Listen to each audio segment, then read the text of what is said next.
اعوذ باللہ من الشیطان الرجیم بسم اللہ الرحمن الرحیم۔ ہم نے سوانح نبوی صلی اللہ علیہ وآلہ وسلم کے سلسلے میں صاحب قرآن کے 3 چیپٹرز پڑھ لیے ہیں۔ پہلا تھا تخلیق عالم و تخلیق آدم، دوسرا تھا زمین پر زندگی کی ابتدا، اور تیسرا تھا معلوم تاریخ اور تہذیبیں۔ تو آج ہم آگے بڑھتے ہیں اور رسول کریم کے وطن مألوف خطہ عرب کا تعارف مختصراً پہلے پیش کرتے ہیں۔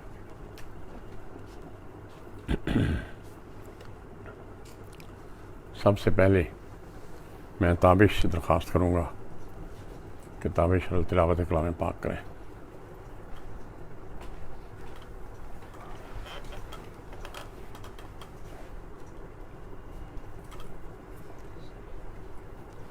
اعوذ باللہ من الشیطان الرجیم، بسم اللہ الرحمن الرحیم۔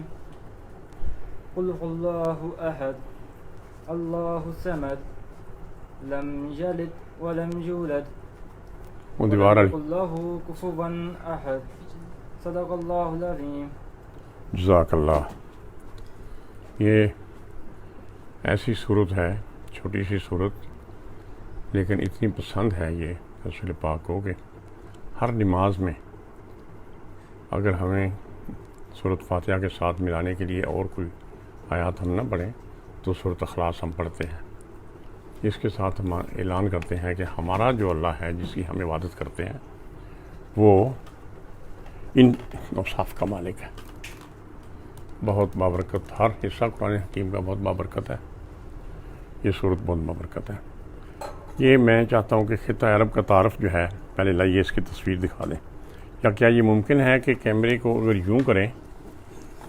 اوہ، یہ تو بہت ہی عارضی کچا ہے۔ اچھا کریں، یہ تصویر پھر کتاب سے دکھائیں یا یہاں سے کیسے دکھا سکتے ہیں؟ اگر عرب کا خطہ نظر آ رہا ہو تو تینوں طرف سمندر ہے، بلکہ چوتھی طرف بھی اوپر ٹاپ پہ سمندر ہے۔ اوپر والا ہے میڈیٹرینین سی، نیچے دیکھیے تو لیفٹ سائڈ پہ سوڈان کے ساتھ جو بلو اسٹرپ جا رہی ہے یہ ریڈ سی ہے۔ رائٹ سائڈ کے اوپر ایران کے اور عرب کے درمیان جو ہے اس کو پرشین گلف کہتے ہیں۔ نیچے عربین سی ہے جو انڈین سی کا ایک حصہ ہے۔ تو عرب کا مختصر پہلے تعارف یہ ہے کہ اس کے 4 طرف نہایت ترقی یافتہ امیر کبیر ممالک اور قومیں آباد تھیں۔ جنوب میں یمن، اور یمن کا تعارف یہ ہے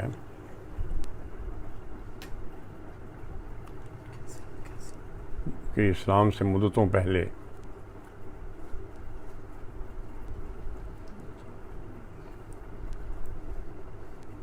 معافی چاہتا ہوں، سب سے نیچے یمن ہے، اور یمن میں اتنی دولت اور تہذیب اور ترقی تھی کہ میں صرف اتنا کہہ کے آگے بڑھ جاتا ہوں کہ یہیں کی ملکہ بلقیس تھی جو اپنی دولت کے بل بوتے پر، جس کے درباریوں نے یہ مشورہ دیا کہ حضرت سلیمان کا جو عربین پیننسولا کے خطہ عرب کے ایکسٹریم شمال میں شام کے علاقوں سے، فلسطین کے علاقے سے جن کا پیغام آیا تھا کہ اطاعت قبول کر لو، تو اس کے درباریوں نے کہا کہ اطاعت قبول کر لو، اگر انکار کیا تو وہ ہمارا سارا جو ہے دولت اور ہماری آسائشیں وہ حملہ کر کے ختم کر دیں گے۔ جنوب کی طرف اتنا امیر ملک، امیر تہذیب گزر چکی تھی اس وقت، خیر جو بھی تھا۔ مشرق میں ایران تھا۔ ایرانیوں نے، میں نے کل پرسوں بتایا کہ محمد رضا شاہ نے 2500 سالہ اپنی شہنشاہیت کا جشن منایا تھا اپنے خاندان کا۔ مغرب میں مصر ہے، مصر کے متعلق کون نہیں جانتا کہ کتنا ترقی یافتہ تھا دریائے نیل کے ڈیلٹا کی وجہ سے۔ اور اس کا بالکل شمالی حصہ جو ہے وہ شام اور فلسطین ہے، اور ایک تکون سے جو نیچے کو آ رہی ہے وہ صحرائے سینائی ہے، جس میں حضرت موسیٰ جب وہاں سے لے کر آئے مصر سے بنی اسرائیل کو، تو وہ کنعان میں داخل ہونے سے پہلے اس کے اندر 40 سال تک گھومتے رہے. انہوں نے ہمت نہیں کی کہ ریحا کی آبادی کے اوپر حملہ کر کے تو اس میں داخل ہو جائیں. بہر صورت یہ تھا اس کا عارضی تعارف کہ ہر طرف سے تہذیب اور دولت اور ترقی کے درمیان ایک ایسا علاقہ جس کو عربہ یا عرب کہا جاتا تھا، جس کا لفظی مطلب ہے ویرانہ، غیر آباد. چند سال ہوئے یہاں فرٹیلائزر ریسرچ انسٹیٹیوٹ کے حال میں ایک مولوی صاحب انگلینڈ سے آئے تھے، تو انہوں نے خطۂ عرب کے بارے میں گفتگو کرتے ہوئے ایک لفظ استعمال کیا کہ پنجابی میں جس طرح عرب کہتے ہیں، عربوں کا یہ مزاج ہے کہ عرب بھی عرب ہیں. تو میں 100% ان کو اگر انڈورس نہ بھی کروں تو اس بات سے اندازہ ہو جائے گا ان کی طبیعتوں کا. خطۂ عرب کے شمالی حصہ میں شام، فلسطین، اردن اور صحرائے سینائی ہے. اس سے نیچے اندر آئیں تو تبوک، مدائن صالح، وادی القریٰ اور مدین ہیں. اس کے مغربی حصے میں یعنی ریڈ سی کے ساتھ حجاز کا صوبہ ہے. جنوب مغرب میں یعنی حجاز سے نیچے جنوب کی طرف جائیں تو عسیر، نجران اور یمن ہے. اور یمن سے مشرق کی طرف ساحل بحیرہ عرب پر حضرموت، اور اس سے شمال میں اوپر کی طرف اگر جائیں تو احقاف یا رب الخالی ہے درمیان میں، جس کے مغرب میں عسیر ہے. خطۂ عرب کا جنوب مشرقی گوشہ عمان ہے. اچھا، یہ جو بات میں نے سمجھائی ہے تھوڑی دیر کے لیے آپ کے سامنے نقشہ بھی کیا گیا. یہ کتاب کے اندر تو چونکہ نقشہ سامنے پڑا ہوگا تو یہ بات سمجھنی زیادہ آسان ہوگی. خطۂ عرب کا جنوب مشرقی گوشہ عمان ہے. مشرق میں خلیج فارس کے ساحل پر عمان، بحرین اور یمامہ ہے. یمامہ کے ساتھ اوپر شمال کی طرف بڑھیں تو نجد کا صوبہ ہے. نجد کے مشرق میں عراق ہے، اور ایران کا جو مغربی حصہ ہے ایلام، وہ عراق کی مشرقی سرحد، جنوب مشرقی سرحد کے ساتھ ملتا ہے. شمال میں صحرائے شام آتا ہے اور اس کے بعد ارض شام آتی ہے. چونکہ یہ بار بار ان علاقوں کا ذکر ہوگا اس لیے پہلے تھوڑا سا اس کی وضاحت کر دی ہے. جیسا میں نے کہا کہ لفظ عرب کا مفہوم صحرا ہے، غیر آباد، اور آراب کا لفظ صحرا نشینوں کے لیے استعمال ہوتا ہے. چونکہ عرب کا ملک زیادہ تر بے آب و بیابان ہے، اس لیے اس کا نام عربہ قرار پایا، اور رفتہ رفتہ اس کے باشندے عرب کہلانے لگے. باقی دنیا میں تہذیبوں کا اتار چڑھاؤ ہوتا رہا، لیکن یہاں کے باشندے دنیا سے الگ تھلگ صحرائی وسعتوں میں بکریوں اور اونٹوں کے ساتھ اپنی زندگی میں مگن تھے. جزیرہ نمائے عرب اپنی وسعت اور محل وقوع کی وجہ سے بیرونی مداخلت سے محفوظ رہا. اس کے جنوب اور مغرب میں وسیع سمندر، مشرق میں خلیج فارس، شمال میں بحیرہ قلزم اور بحیرہ روم. وسعت کے لحاظ سے عرب ایک بڑا ملک ہے. اس کا کل رقبہ 32 لاکھ مربع کلومیٹر ہے. آج کل اس میں 20 لاکھ مربع کلومیٹر سعودی عرب میں شامل ہے، جبکہ باقی رقبہ پر یمن، عمان، قطر، کویت، متحدہ عرب امارات اور اردن میں بٹا ہوا ہے. اس کا شمال سے جنوب تک طول 2400 کلومیٹر تک، اور شرقاً غرباً اس کا عرض 950 کلومیٹر تک ہے. زیادہ تر بے آب اور خشک ریگستان ہے. آبادی ساحلی علاقوں میں ہے، جبکہ درمیان میں 2 بڑے صحرا ہیں. اوپر کی طرف عراق اور شام کے درمیان صحرائے شام ہے، اور جنوب میں یمن، عمان اور یمامہ کے درمیان صحرائے دانا یا ربع الخالی ہے. ربع الخالی مطلب کہ دی ایمٹی کوارٹر، چوتھا حصہ اس سرزمین کا بالکل خالی ہے، ریت ہے. دریا نہیں ہیں، لیکن پہاڑوں سے چشمے جاری رہتے ہیں جن کے آس پاس کھجور، سیب اور ہر قسم کے پھل اگتے ہیں. دریاؤں کی یہاں یہ کیفیت ہے کہ جب بارشیں ہوتی ہیں تو پہاڑوں پر سے جو پانی دریاؤں میں یا ان کی کاریزوں میں بہہ کے آتا ہے وہ تھوڑی دور جا کر ریت میں جذب ہو کے ختم ہو جاتا ہے. جہاں تک گزرتا ہے وہاں کچھ سبزہ آ جاتا ہے. مشرق میں عمان اور بحرین کے ساحل موتیوں کے کانوں سے مالا مال. عرب کے گھوڑے اپنی چستی اور برق رفتاری کے لیے دنیا بھر میں مشہور ہیں، لیکن زیادہ تر اونٹ پایا جاتا ہے. بکریوں کے ریوڑ اور اونٹوں کے گلے صحرا نشین عربوں کی بنیادی ضرورت اور معیشت ہیں۔ انہی کا دودھ پیتے، گوشت کھاتے، انہی کی اون سے لباس اور کھال سے خیمے بناتے اور انہی کو بطور مال و دولت لین دین کے لیے استعمال کرتے۔ ایک مثال ہے کہ کسی بندے کے قتل کی دیت جو تھی وہ ایک آزاد آدمی کی ایک سرخ اونٹ، یعنی لین دین بھی اونٹوں میں ہوتا تھا یا جانوروں میں ہوتا تھا۔ اچھا، یہ قتل کی جو دیت تھی، آزاد انسانی قتل کی دیت ایک اونٹ نہیں 100 اونٹ تھی۔ قدیم زمانہ میں شام سے لے کر یمن تک سارا خطہ ہی عرب کہلاتا تھا۔ جنوبی عرب، شمالی عرب، عراق، شام، فلسطین کی نسل، مذہب اور ثقافت ایک ہی ہے۔ جزیرہ عرب کو مندرجہ ذیل حصوں میں تقسیم کر سکتے ہیں۔ اب میں تھوڑا تھوڑا یہ نقشہ بیٹا اگر کسی طرح سامنے آ جائے تو یہاں نہیں، وہ کتاب والا پیج سامنے کر لیں، اس سے اندازہ ہو جائے گا تھوڑا سا۔ کیمرے کے سامنے یہاں آ جاؤ نا۔ اچھا، اوپر جو بائیں طرف تکون ہے مصر کے اور عرب کے خطے کے درمیان، یہ سینائی ہے۔ خطہ عرب کے شمال مغرب میں تکون صحرائے سینا ہے، جس کے شمال میں بحر روم، مغرب میں مصر، جنوب میں حجاز اور مشرق میں فلسطین ہے۔ مصر سے ہجرت کے بعد بنی اسرائیل 40 سال تک یہاں بھٹکتے رہے۔ یہیں کوہ طور پر حضرت موسیٰ اللہ سے ہم کلام ہوئے تھے اور انہیں 10 کمانڈمنٹس یا احکام عشرہ عطا ہوئے تھے۔ ظہور اسلام کے وقت یہ علاقہ رومیوں کے قبضہ میں تھا اور مقامی رئیسوں کے زیر انتظام میں تھا۔ اس سے مشرق کی طرف جائیں تو شام ہے۔ شمالی عرب میں حلب سے سینائی تک اور جنوبی عرب میں حجاز کی سرحد تک کا علاقہ عرب شام ہے۔ اس کا صدر مقام بصرہ تھا۔ اس کے شمال میں بحیرہ روم، جنوب مغرب میں حجاز، مشرق میں صحرائے شام اور عراق ہے۔ عرب کے مشرقی علاقہ جو عرب، یہ سعودی عرب کے عربوں کے اور عراق کے عربوں کے ایک ہی وہ ریس ہے اور ایک ہی نسل ہے۔ یہ سیاسی تقسیم آج کل کے حالات میں ہے۔ عراق یہ عرب کا وہ خطہ ہے جو خلیج فارس سے دریائے فرات کے ساتھ ساتھ شمال میں ہاران تک، صحرائے شام اور نجد کے درمیان واقع ہے۔ زمانہ قدیم میں یہاں عمالقہ کی شاندار حکومت قائم رہی ہے۔ عمالقہ کا لفظ آپ نے سنا ہوگا۔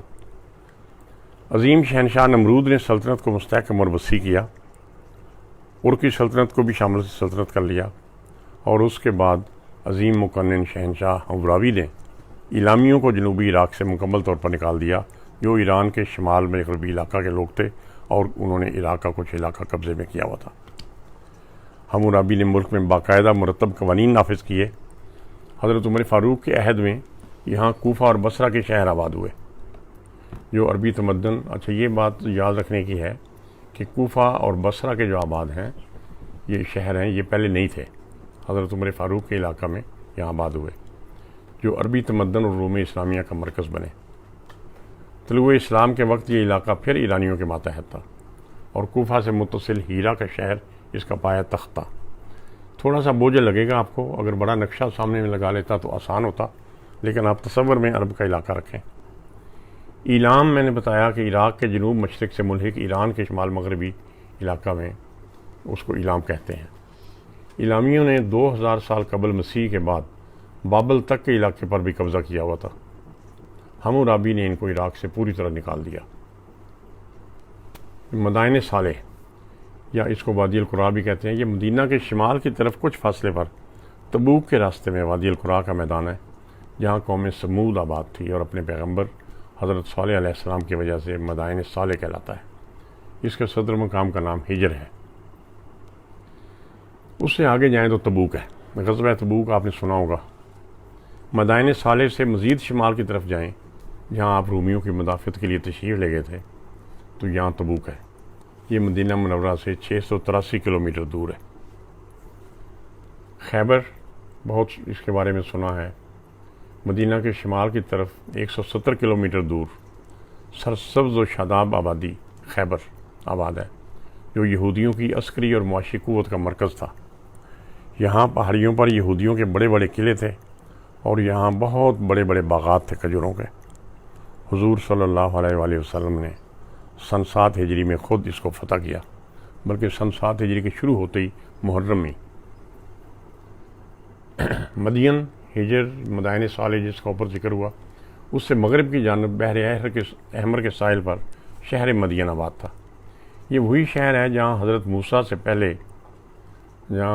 موسیٰ نبوت سے پہلے مصر سے ہجرت کر کے تشریف لائے تھے، اور جہاں انہوں نے حضرت شعیب کی بیٹی سے نکاح کر کے قیام فرمایا تھا۔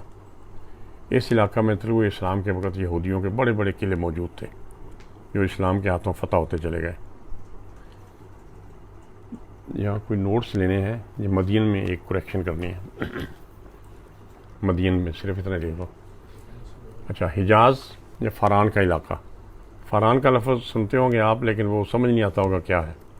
یہی عربوں کا جو مغربی ساحل کے ساتھ ساتھ طویل اوپر سے نیچے تک کا علاقہ یہ حجاز ہے۔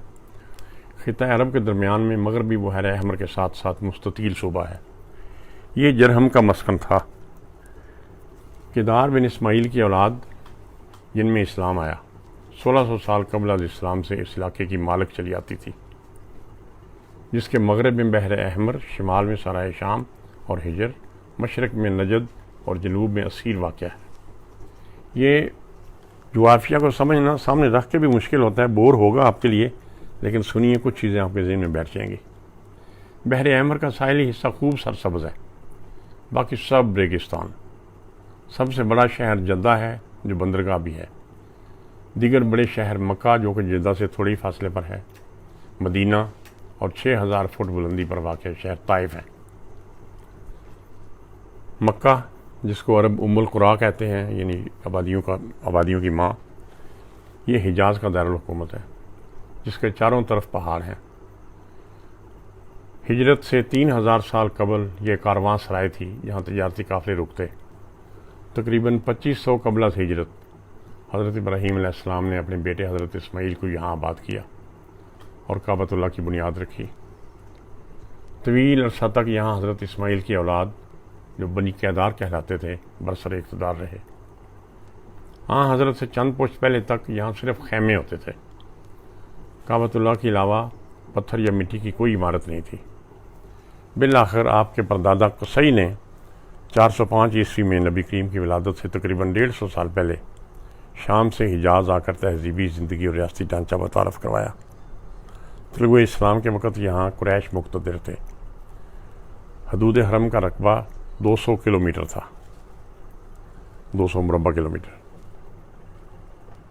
اس کے بعد بڑا شہر ہے یثرب، جس کو ہم مدینہ منورہ کہتے ہیں۔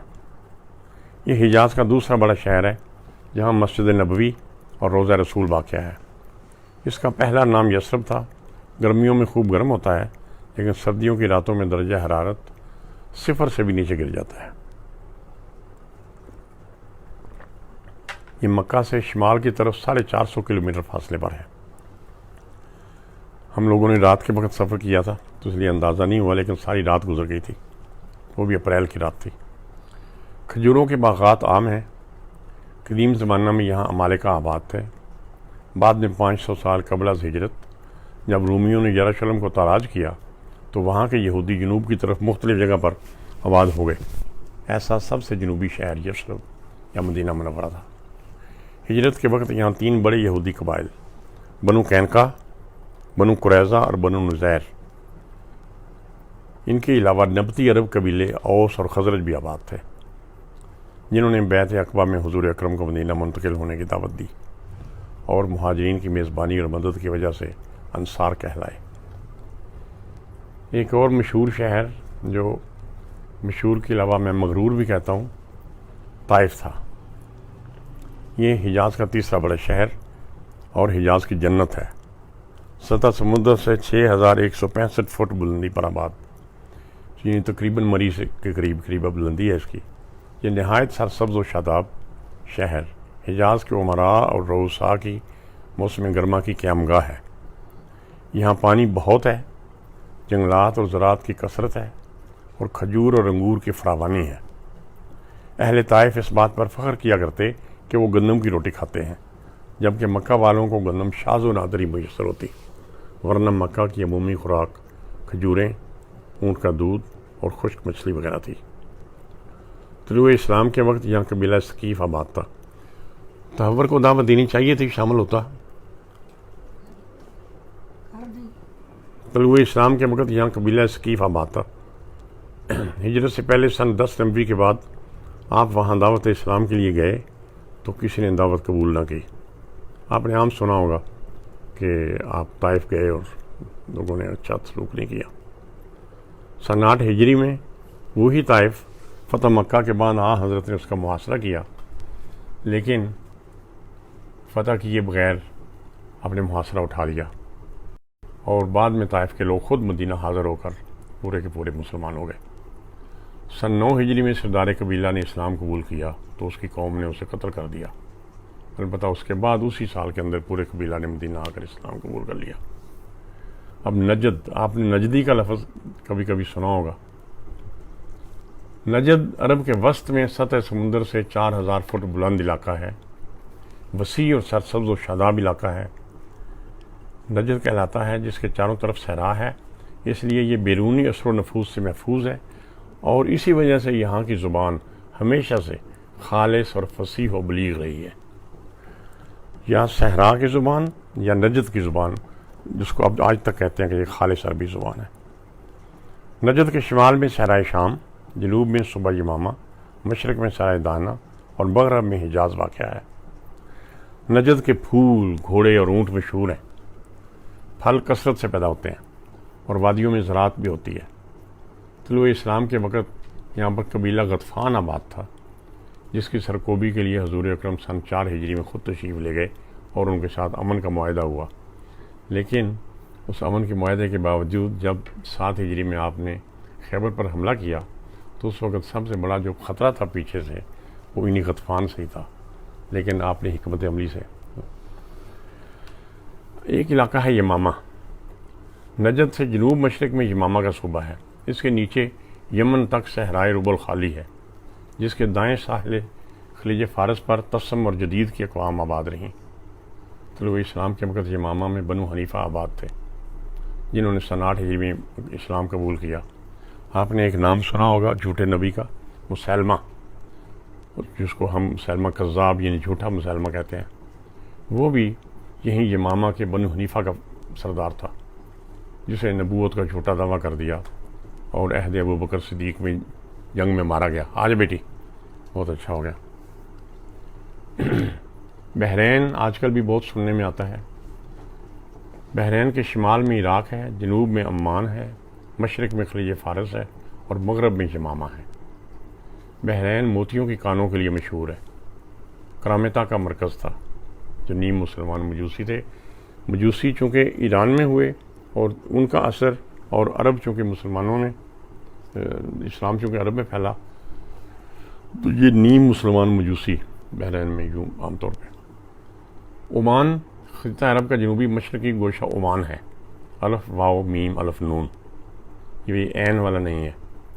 اس کے مشرق میں بحر عمان، مغرب میں ربع الخالی، جنوب میں بحر عرب اور شمال میں بحرین ہے۔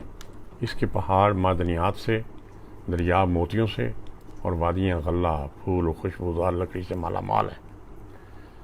مجھے احساس ہے کہ جغرافیہ سامنے وائٹ بورڈ کے اوپر لگا کر بھی سمجھنا مشکل ہوتا ہے، بور ہوتا ہے، لیکن یہاں سننے میں آپ کو تھوڑا بہت میں کوشش کروں گا کہ سمجھ آتی جائے۔ یمن خطہ عرب کے بالکل جنوب میں، بحیرہ عرب کے جو ساحلی علاقے میں یمن ہے، یہ عرب کا سب سے زیادہ سرسبز، آباد، وسیع اور متمدن حصہ ہے، جو ہمیشہ سے تہذیب اور علم کا مرکز رہا ہے۔ اس میں عمالقہ، اہل معین، قوم سبا، یہ کچھ الفاظ آپ کو سننے میں آئیں گے، مثلا قوم سبا، قوم حمیر اور قوم عاد کی عظیم الشان سلطنتیں یہیں تھیں، یہیں رہی ہیں۔ یہاں پر بنی تبع بادشاہ بھی حکمران رہے۔ خوشحالی کا یہ عالم تھا، تابش، یہاں کی خوشحالی کا یہ عالم تھا کہ لوگوں کے کھانے کے برتن اور دروازوں کی دہلیزیں سونے کی ہوتی تھیں۔ یہی کے بادشاہوں نے پہلے خانہ کعبہ پر چڑھانے کے لیے قیمتی خلاف بھجوانا شروع کیا، جو آج تک چڑھایا جاتا ہے۔ 1960 کی دہائی میں پاکستان سے بھی بن کر گیا تھا، مولانا مودودی ساتھ گئے تھے۔ زرخیزی کا یہ عالم تھا کہ یہاں سال میں 2 فصلیں لی جاتی، اس کے جنوب میں بحیرہ عرب، شمال میں حجاز، نجد اور یمامہ، مشرق میں عمان اور بحرین اور مغرب میں بحیرہ احمر ہے۔ عدن اسی کی مشہور بندرگاہ اور تجارت کا بین الاقوامی مرکز ہے. جب لوگ بحری جہازوں سے حج کرنے جاتے تھے، جیسے ہمارے چاچا جی، آپ کی امی جی کے ابا جی جب حج کرنے گئے تو سمندری جہاز پہ گئے، تو وہ جب پہنچ گئے وہاں عدن کی بندرگاہ پر تو انہوں نے کہا بس ہن عرب آ گئے ہیں. بین الاقوامی تجارت کا مرکز تھا یہ. ظہور اسلام کے زمانہ میں یمن حکومت فارس کے ماتحت تھا، ایرانیوں کو یہ حکومت تھی وہاں پر. سن 10 ہجری میں حضرت علی اور حضرت موسیٰ عشری جو کہ خود یمن کے باشندے تھے، ان کے ہاتھ پر پورا خطہ یمن بلا جنگ و جدل اسلام میں داخل ہو گیا. یمن کو مزید ان حصوں میں تقسیم کر سکتے ہیں. ایک تو اس کا حصہ ہے بلاد احقاف، یعنی جو مشرقی سائڈ یمامہ، عمان، بحرین، حضرموت اور مغربی یمن کے درمیان جو صحرائے دائنہ یرو الخالی ہے، اس کے اطراف میں نجران کی سرحد تک جو بستیاں ہیں وہاں عاد ارم کا مشہور قبیلہ آباد تھا. یہ آگے چل کے آپ کو عاد ارم کا بھی پتہ چلے گا. یہ حضرت نوح کے بعد سب سے بڑی قوم عاد کی قوم ہوئی ہے. ایک علاقہ حضرموت ہے، یہ یمن کے مشرقی حصہ میں شاداب اور سرسبز حصہ ہے جو عاد کا مسکن تھا. اسلام سے 4000 سال پہلے ان کے جلال اور دولت پر عروج تھا. شاہان حضرموت شہرت میں یمن کے بنی تباہ حکمرانوں کے وہاں پلہ تھے. جب ہم تاریخ پڑھتے ہیں نا تو یہ باقاعدہ اصطلاحیں ہیں، شاہان حضرموت، یعنی شان کی علامت ہے. اور یمن کے بڑی تباہ حکمران بہت بڑے حکمران کہلاتے تھے. اس کے شمال میں احقاف یعنی ربع الخالی.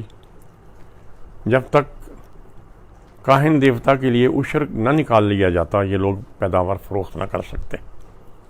یعنی وہاں بھی مسجد کا فنڈ پہلے نکلتا تھا یا ان کے جو کاہنوں کا فنڈ پہلے نکلتا تھا. ایک شہر ان کا مشہور ہے صنعا، صاد نون عین الف. یمن کا دل ہے صنعا، جو بحر ہند اور بحر احمر کے ساحل پر واقع ہے. یہاں پر سبا اور حمیر کی سلطنتیں ہو گزری ہیں. معارب یہاں کا پایا تخت رہا ہے، اور سد ارم یا سد معارب نامی ڈیم، سد میں نے رکاوٹ یا ڈیم، تو سد معارب یہیں تعمیر ہوا تھا. اس ڈیم کو حجاز کے عرب سد اور یمن کے عرب ارم کہتے ہیں. ملکہ سبا یہیں کی شہزادی تھی. یہاں کے لوگوں نے بھی سن 10 ہجری میں حضرت علی کے ہاتھ پر اسلام قبول کیا. نجران صنعا کے شمال میں، یعنی آپ پورے خطہ عرب کو دیکھیں تو جہاں عدن کی سرحد ہے اس کے شمال میں ایک مختصر آبادی نجران کہلاتی ہے، جہاں غالب اکثریت عیسائی آبادی کی تھی. یمن کی یہودی حکومت نے ان کو جبراً یہودی بنانا چاہا تھا اور انکار کرنے والوں کو خندقوں میں آگ جلا کر اس میں پھینک دیا جاتا. ان لوگوں کا ذکر انور خندقوں والے یا اصحاب الاخدود کے نام سے آیا ہے. سن 9 ہجری میں یہ لوگ مسلمان ہو گئے تھے. نجران کے مغرب میں بحیرہ عرب، جنوب میں یمن، مشرق میں ربع الخالی، صحرا، احقاف اور شمال میں اسیر ہے. اسیر نجران کے شمال میں بحیرہ احمر کے ساحل پر حجاز اور صنعا کے درمیان کا حصہ ہے. اس کے مغرب میں بحیرہ احمر، مشرق میں یمانہ اور شمال میں حجاز ہے. یہاں کے لوگ زیادہ تر اہل حدیث ہیں. یہ پتہ نہیں کیوں وہاں پر زیادہ یہ فقہ چلتی ہے. یہ تھا عرب کا جغرافیہ. اب عرب کی اقوام کا تھوڑا سا آپ کو بتاتے ہیں تاکہ آپ کو پہلے یہ سارا پتہ لگے گا تو آگے جب مطالعہ کریں گے تو آپ کو باتیں سمجھ آتی جائیں گی. سب سے پہلے قوم نوح، قدیم ترین قوم عرب کی. ترکی، شام اور عراق کی سرحد پر، یعنی عرب کے بالکل ٹاپ پر جا کر رائٹ سائڈ پہ آرمینیا کا علاقہ ہے. یہاں کوہ ارارات سے دریائے دجلہ اور دریائے فرات نکلتے اور اپنی اپنی راہ پر بہتے ہوئے جنوبی خلیج فارس میں آ گرتے ہیں، اور انہی کی وجہ سے عراق اتنا سرسبز و شاداب ہے. قوم نوح دریائے دجلہ اور فرات کے درمیان کے خطہ میں آباد تھی. حضرت نوح علیہ السلام کوہ ارارات کے دامن میں ایک گاؤں کے رہائشی تھے.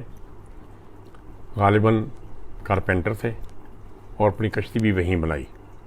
یہ کشتی طوفان کے بعد آرمینیا میں کوہ ارارات کی چوٹی پر جا لگی اور وہیں رک گئی. 6500 قبل مسیح یا اسلام سے 7000 سال قبل طوفان نوح آیا، جس کے بعد کشتی میں سوار لوگوں کی نسل چلی.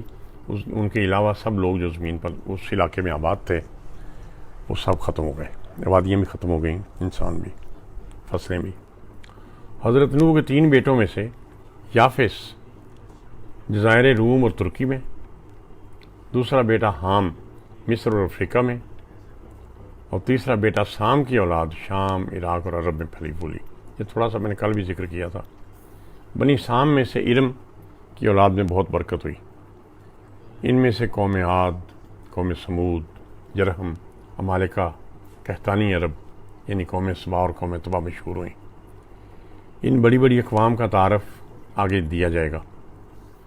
بنی ارم میں سے ہاران دریائے فرات کے شمالی کنارے پر آباد ہوئے، اور ان کے نام سے وہاں شہر ہاران یا حران آباد تھا۔ ہاران کے بیٹے یا پوتے حضرت لوط بحیرہ مردار کے ساتھ جنوب میں قوم سدوم کی طرف نبی مبعوث ہوئے۔ آزر اپنے ایک بھائی حضرت ابراہیم کے والد کے ہمراہ دریائے فرات کے بالکل جنوبی سرے پر خلیج فارس کے ساحل کے قریب اور کے مقام پر آ کر مقیم ہو گئے، اور بت تراش کے طور پر حکمران کے دربار میں عہدہ دار تھے۔ ان کے بھتیجے ابو الانبیاء حضرت ابراہیم علیہ السلام کنعان یعنی فلسطین میں جا کر مقیم ہوئے۔ قوم نوح کے بعد بڑی قوم جو آئی وہ قوم عاد تھی۔ قوم عاد کے بارے میں قرآن مجید میں بتایا گیا ہے کہ اتنے بڑے بڑے ستونوں والے اور بڑی بڑی عمارتوں والے عاد، ان کے بارے میں کہا جاتا ہے کہ قد بھی بڑا تھا۔ قوم نوح کے بعد اللہ نے قوم عاد کو غلبہ دیا۔ عبرانی زبان میں عاد کے معنی ہیں بلند اور مشہور۔ اس قوم کو سورۃ فجر کی آیت نمبر 7 میں عاد ارم اور سورۃ نجم کی آیت نمبر 50 میں عاد اولا یعنی پہلے عاد کہا گیا ہے۔ یہ لوگ ارم بن سام بن نوح کی اولاد سے تھے۔ انہی کی ایک شاخ سمود ہے جو شمالی عرب میں آباد ہوئی، جہاں حضرت شعیب علیہ السلام نبی مبعوث ہوئے۔ حضرت نوح کے بیٹے سام کی نسل میں 5400 قبل مسیح یا 6000 قبل علیہ السلام کے کتبات ملے ہیں، جن سے پتہ چلتا ہے کہ ان کا مرکز حضر موت میں تھا یعنی یمن کے قریب۔ لیکن ان کے 13 بڑے خاندان تھے، اور یمن سے لے کر وہ خلیج فارس کے ساتھ ساتھ بابل تک زرخیز اور شاداب زمینوں پر قابض اور آباد تھے۔ ان کی ابتدا 6500 قبل مسیح میں ہوئی، اور 4000 قبل مسیح تک بابل میں بھی سمیری یا سومری یا سامری قوم پر غالب آ چکے تھے۔ قوم عاد ایک قدیم ترین تہذیب کی بانی تھی، اور اپنی عظیم الشان عمارات، فتوحات اور طاقت پر بہت نازاں تھی۔ قرآن شریف میں ان کا ذکر سورۃ فجر، سورۃ اعراف، سورۃ شعراء، سورۃ عنکبوت، سورۃ احقاف اور سورۃ ہود میں کیا گیا ہے۔ یہ مغرور لوگ پیغمبروں کو جھٹلاتے رہے، اور بالآخر 4000 قبل مسیح میں ان کی طرف حضرت ہود علیہ السلام مبعوث ہوئے۔ لیکن یہ مغرور قوم مجموعی طور پر باغی ہی رہی، اور صرف چند ہی لوگ ایمان لائے۔ ان کے انکار کی وجہ اپنی قوت پر غرور، ظلم کی عادت اور بت پرستی کے ساتھ الفت تھی۔ ان کے تکبر کا یہ عالم تھا کہ نصیحت کی کوئی بات ان پر اثر نہیں کرتی تھی۔ اب یہ آپ کے لیے کرائی بات ہے، شداد کے متعلق آپ نے سنا ہوگا۔ شداد حضرت ہود علیہ السلام کے وقت قوم عاد کا بادشاہ تھا۔ اسی نے موجودہ شہر سلالہ سے کوئی 150 میل کے فاصلے پر ارم کے علاقہ میں ایک وسیع علاقہ پر بالکل ایسی جنت تیار کر لی جیسی حضرت ہود بتاتے تھے۔ لیکن مکمل ہونے کے بعد جس دن افتتاح کرنے کے لیے گیا تو دروازے کے اندر ایک قدم ہی رکھا تھا کہ دوسرا قدم اندر رکھنے سے پہلے موت آ گئی، ہارٹ اریسٹ ہو گیا، اور اسی وقت وہ ساری جنت بھی زیر زمین دھنس گئی، زلزلہ ایسا آیا ساری دھنس گئی۔ اللہ نے قوم عاد پر ایسی خشک سالی مسلط کی کہ ان کے سرسبز و شاداب باغات، کھیت ویران اور خشک ہو کر رہ گئے، اور قحط طاری ہو گیا۔ اس پر بھی انہوں نے اطاعت کے بجائے مزید اکڑ کا مظاہرہ کیا، اور ان کے سردار مل کر حضرت ہود کے پاس آ کر کہنے لگے، اب ہم سے آپ کی باتیں برداشت نہیں ہوتی، آپ جس عذاب سے ہمیں ڈراتے رہتے ہیں وہ لے ہی آؤ۔ چنانچہ ان پر تیز آندھی اور ریت کا عذاب نازل کیا گیا۔ مسلسل 8 دن اور 7 راتیں ریت کی ایسی تیز آندھی چلی کہ یہ مغرور قوم اپنے عالی شان محلات سمیت تاریخ میں دفن ہو کر رہ گئی۔ اس کے بعد ایک عاد ثانی۔ عذاب کی وعید سن کر حضرت ہود اپنی ایمان لانے والے ساتھیوں سمیت حجاز کے شمال میں جا کر آباد ہو گئے۔ جہاں کچھ صدیوں کے بعد اس قوم عاد نے دوبارہ عروج حاصل کیا اور اسی طرح پتھر کھود کھود کر محلات اور عمارات بنائیں اور چند صدیوں کے لیے خوب خوشحالی میں بسر کی۔ اس علاقہ سے ایسے حجاز کے شمال میں اس علاقہ سے ایسے خطبات ملے ہیں جن میں ان کے ایمان کی شہادت ملتی ہے۔ وہ معجزات پر یقین رکھتے تھے۔ عہد ثانی، قیامت کے راز اور نتنوں کے راز، یہ سانس نتنوں کے ذریعے خارج ہوتی ہے نا، یعنی موت کو وہ نتنوں کا راز کہتے تھے۔ قیامت کے راز پر اور موت پر یقین رکھتے تھے، اور حضرت ہود کی شریعت کے پابند بادشاہ ان پر حکمران تھے۔ حضرت ہود کی قبر حضر موت میں ہے، شاید اس لیے کہ وہ اپنے ساتھیوں کو شمالی عرب میں آباد کر کے خود واپس حضر موت آ گئے ہوں، یا انہیں فوت ہونے کے بعد آبائی وطن میں لا کر دفن کیا گیا ہو۔ اچھا، ایک نام آپ نے لقمان سنا ہوا ہے۔ اسی عہد ثانی میں لقمان نام کا ایک نیک اور دانا بادشاہ ہوا، جو حکیم لقمان یا دانا یا عقل مند لقمان کے نام سے مشہور ہے۔ ان کی حکیمانہ تمثیلات اور نصیحتیں عرب میں مشہور تھیں اور کتابی شکل میں بھی ملتی تھیں۔ ان کا ذکر قرآن میں بھی آیا ہے۔ عرب میں لقمان نہایت مشہور تھا۔ عمالقہ ایک ایسی بڑی قوم ہے کہ جس کے بارے میں ہمارے جو عالم ہیں ان کو بھی پوری طرح وضاحت نہیں ہے، کیونکہ تفصیل سے پڑھنے سے پتہ چلتا ہے۔ قدیم سامی زبان میں عمالقہ املوک کی جمع ہے۔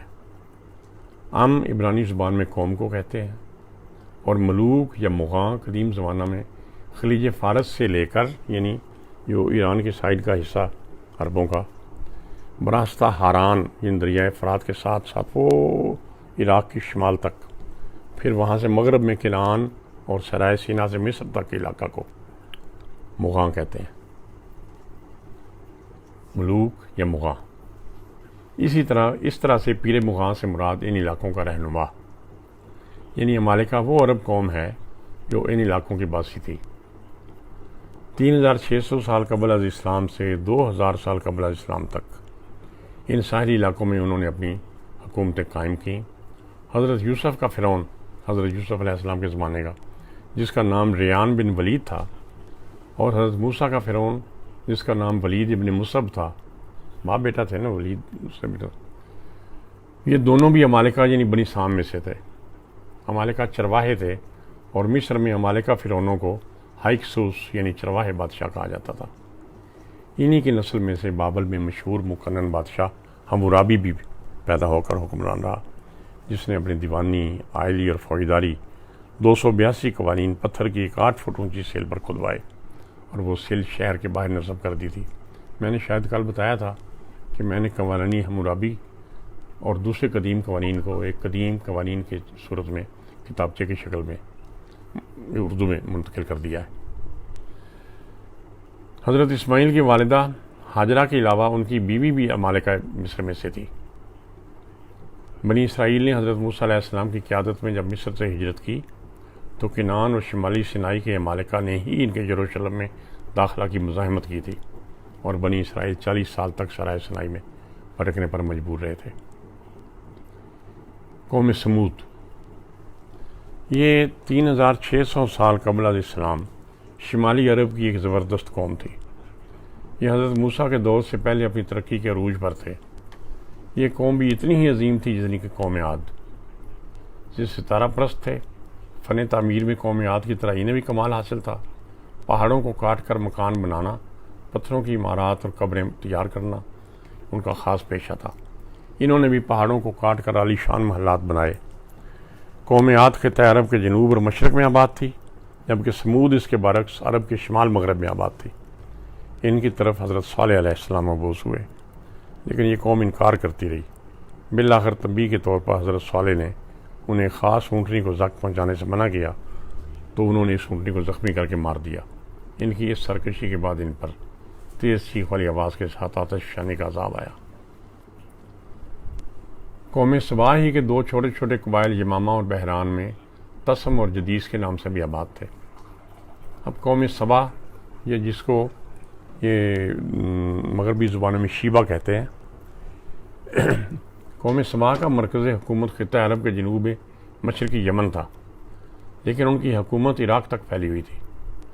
تو رات میں ان کا ذکر شیبہ کے نام سے آیا ہے۔ یہ مہذب اور امن پسند تاجر قوم سورج کی پرست کرتی تھی۔ سورہ نمل میں ان کا ذکر ہے۔ ان کا دارالحکومت شہر معرب تھا، جو صنعاء سے مشرقی سمت میں 60 میل کے فاصلے پر سطح سمندر سے 3900 فٹ بلندی پر واقع تھا۔ اس کے ساتھ یہ بات سنیے ذرا، میلوں تک پھلوں کے باغات تھے، اور ان کی آبادی کے لیے طلوع اسلام سے 1500 سال پہلے سد معرب کے نام سے ایک بڑا ڈیم بنایا گیا، جس میں درجنوں در، جہاں سے پانی نکلتا ہے، درجنوں در تھے جہاں سے ضرورت کے مطابق پانی نکالا جاتا۔ خوشبوؤں اور خوشبودار لکڑی کے علاوہ سونے اور جواہر کی کانیں کثرت سے تھیں۔ یہاں بنی حکمران تھے جو سورج اور ستاروں کی پرستش کرتے تھے۔ یمن ایسا علاقہ تھا کہ ایک طرف ہندوستان کے ساحل سے مقابل تھا، دوسری طرف افریقہ کے ساحل کے۔ مثالیں، قیمتی پتھر، ہاتھی دانت، خوشبوئیں اور سونا یمن میں آتی، اور یہاں سے یہ سبا قبیلہ اس سامان کو اونٹوں پر لاد کر حجاز کے راستے، یہ جو آپ کا مغربی طرف کا سمندر ہے ریڈ سی، اس کے ساتھ ساتھ سفر کرتے ہوئے شام اور مصر تک لے جاتے۔ دولت کا یہ عالم تھا کہ معرب میں سونے چاندی کے برتن استعمال ہوتے تھے۔ آپ کو پہلے بتایا کہ خانہ کعبہ پر قیمتی غلاف، جس کو کسوہ کہتے ہیں، وہ چڑھانے کی ابتدا بھی یمن کے بادشاہوں نے کی۔ ملکہ بلقیس بھی یہیں کی ملکہ تھی، جو بنی اسرائیل کے یا حضرت سلیمان علیہ السلام کے حملے سے بچنے کے لیے کثیر مقدار میں سونا، موتی، جواہرات اور تحائف لے کر حضرت حاضر ہو گئی تھی۔ مملکت سبا میں سد معرب کے علاوہ اس جیسے سینکڑوں بند تھے۔ اچھا، سد معرب کو صرف ایک ڈیم نہیں تھا، سینکڑوں ڈیم بنائے ہوئے تھے۔ سال میں 2 کاشتیاں تھیں، اور ان میں جب وہ ڈیم ٹوٹا، سد معرب وہ بڑا بھی ڈیم تھا، تو ایسا سیلاب آیا کہ باغات میں سب کچھ بہا کر لے گیا۔ ان کا خوشحالی کا دار و مدار تجارت پر تھا۔ بعد میں جب اسلام سے 1000 سال پہلے شام اور مصر پر یونانی قابض ہو گئے، اور بعد میں رومی حکومت قائم ہو گئی، تو ساری تجارت بحیرہ احمر کے راستے، سمندری راستے پر منتقل ہو گئی۔ اس کی وجہ سے سباب منتشر ہو گئے، حتیٰ کہ اسلام سے 725 سال پہلے ان کا وجود ختم ہو چکا تھا۔ ایک قوم مدین ہے، جو مدائن صالح سے مغرب کی طرف، یعنی وہ جو صحرائے سینائی کی تکون کے نیچے عرب خطے کے مغربی طرف شہر مدین میں آباد تھی۔ حضرت ابراہیم کی تیسری بیوی کتورہ کی اولاد، قاف توئے واؤ رے الف، اس کی اولاد شہر مدین میں اس کے قریبی جنگل ایکا میں آباد ہوئی تھی۔ ان کی طرف 2250 سال قبل از اسلام حضرت شعیب بطور نبی مبعوث ہوئے۔ تو آج بور نہیں ہے، بڑا انٹرسٹنگ ہے، آگے بس سنتے جاؤ۔ قوم مدین کا عروج 2600 سال قبل از اسلام سے 1600 سال قبل از اسلام تک 1000 سال رہا۔ بعثت سے پہلے حضرت موسیٰ مصر سے ہجرت کر کے براستہ سینائی یہیں آئے تھے، اور حضرت شعیب کی بیٹی سے نکاح کر کے یہاں مقیم رہے۔ جب مصر کے بادشاہ فرعون، جو رامسیس اول تھا، کی موت کے بعد اس کا بیٹا ولید ابن مصعب، جو آپ کے ساتھ ہی حضرت موسیٰ کے ساتھ ہی پلا بڑا تھا، جب وہ رامسیس ثانی کے لقب کے ساتھ بطور فرعون تخت نشین ہو گیا، تو آپ واپس مصر میں آ گئے۔ راستہ میں سینائی کی پہاڑ کی چوٹی پر آپ کو نبوت سے سرفراز فرمایا گیا۔ ایک دو اور چھوٹی چھوٹی قومیں ہیں۔ اردن کے علاقہ میں ادوم کی قوم تھی، یہاں حضرت یعقوب کے بڑے بھائی عیسو کی اولاد میں سے حضرت ایوب آئے۔ یہ جرہم کی آبادی تھی، قبیلہ جرہم جو مکہ میں آباد تھے، انہی کی بیٹی کے ساتھ پہلی شادی حضرت اسماعیل نے کی۔ اچھا، اہل معین تھے، یہ یمن میں حضرت موت کے مغرب کی طرف، اور صنعاء کے شمال مشرق میں معین کے نام کی ایک آبادی بھی تھی۔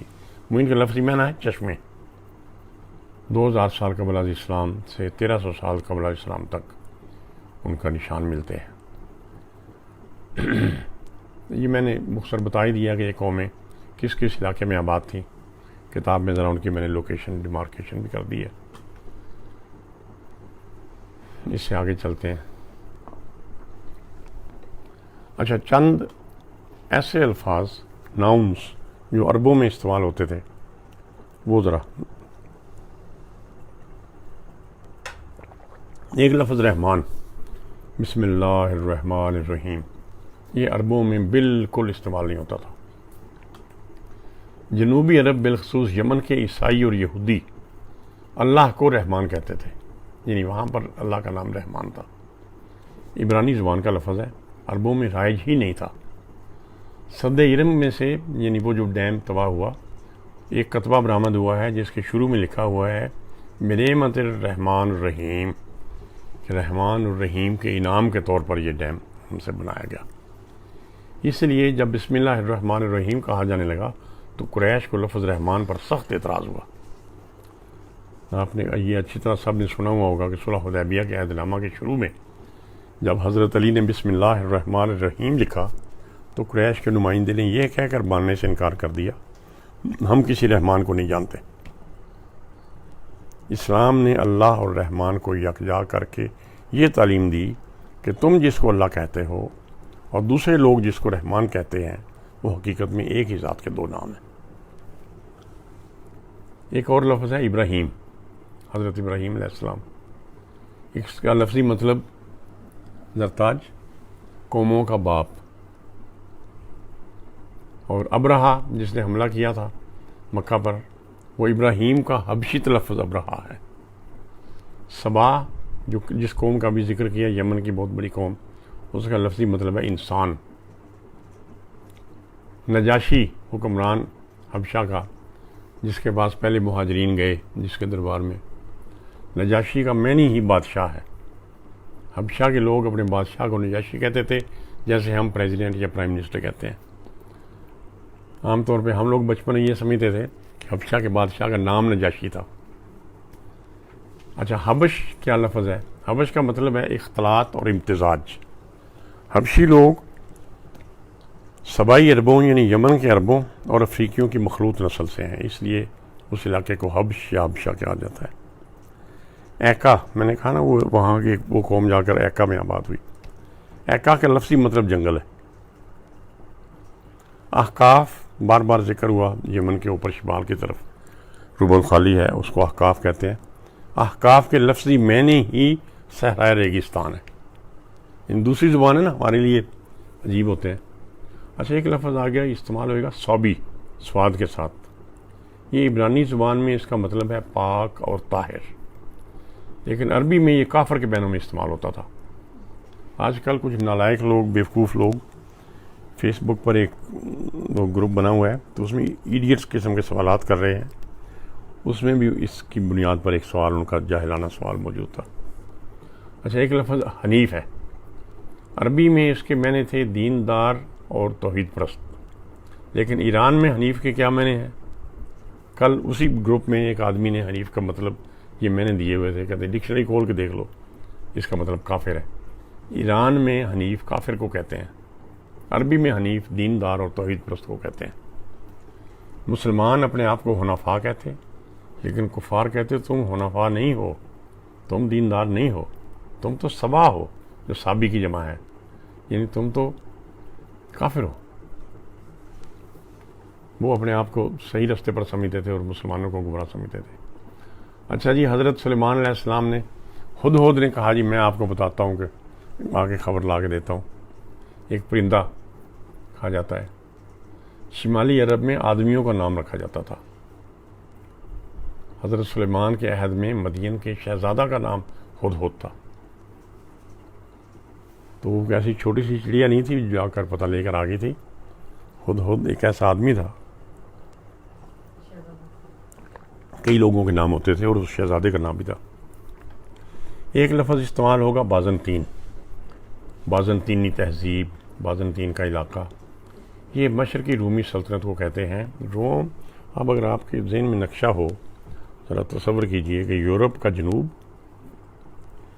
ایشیا کا شمال، عرب کی شمالی سرحد ساری، مصر، لیبیا، شام، عراق، اس کے شمال میں سمندر ہے، اس کو کہتے ہیں بحیرہ کلزم یا میڈیٹرینین سی۔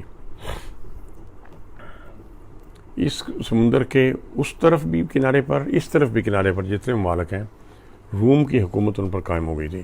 روم آپ کو پتہ ہے اپینڈکس کی طرح سمندر میں لٹکا ہوا ہے یورپ سے۔ تو اس علاقے میں انہوں نے ایسٹرن رومن امپائر قائم کر دی تھی، اور اس کا ہیڈ کوارٹر اس وقت قسطنطنیہ جو آج کل استنبول ہے وہاں پہ قائم کر دیا تھا. یہ سلطنت 200 سال قبل از اسلام رومت الکبریٰ کے 2 حصوں میں تقسیم ہو جانے پر وجود آئی تھی. قرآن حکیم میں جہاں کہیں روم کا ذکر کیا گیا ہے اس سے مراد یہی مشرقی رومن امپائر یا بازنطین ہے.